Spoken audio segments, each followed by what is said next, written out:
Баршаңызға қайырлы күн. Бүгін сіздермен тауық дөңгелекшелерін жасау рецептімен бөлісемін.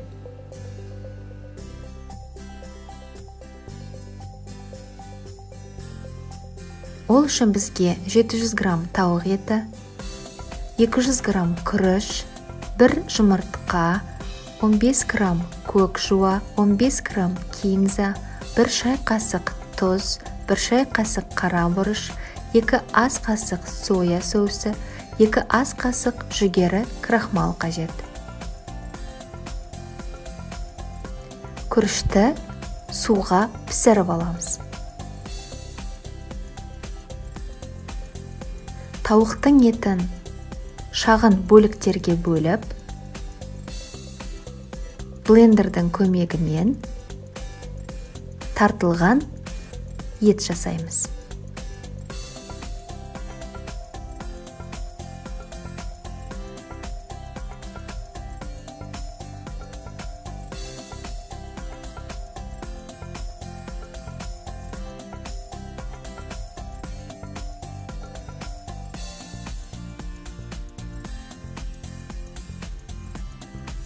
Көк жуа мен кинзаны ұсақтап тураймыз.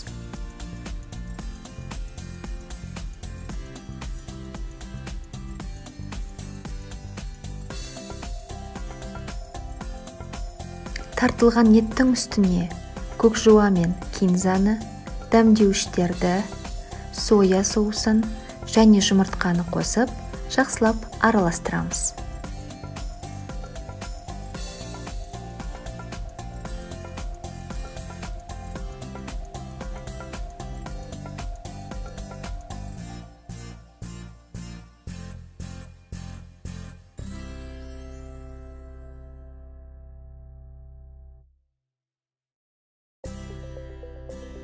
Тарелканың үстіне піскен күрішті салып, суытамыз.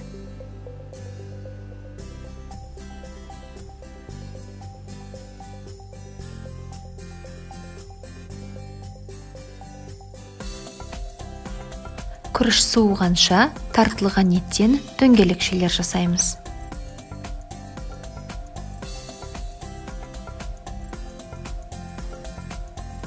Кішкене қолымызды майлап алып, дөңгелектеп шығуға болады.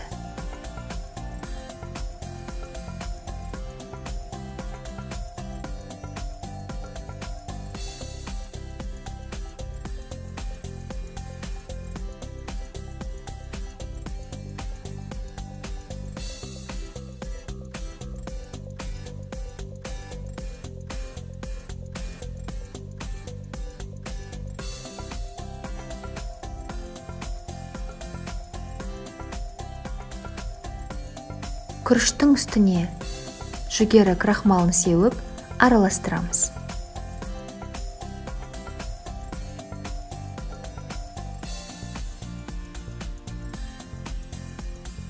Дөңгелекшені күріштің үстіне видеода көрсетілгендей аунатамыз.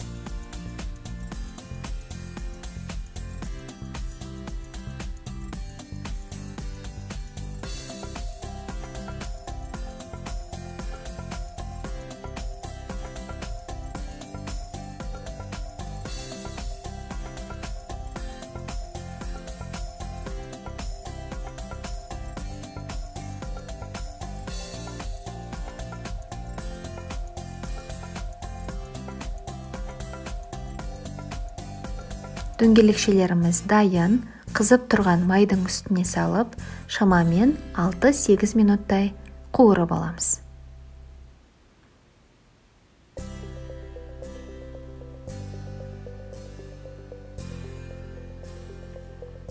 Тауық дөңгелекшелері дайын, өз қалауымызға сәйкес безендіріп, дастарханға ұсынамыз. Астарыңыз дәмді болсын. Егер рецепт ұнаса, тіркеліп, лайк басып, пікір қалдыруыңызды сұраймын.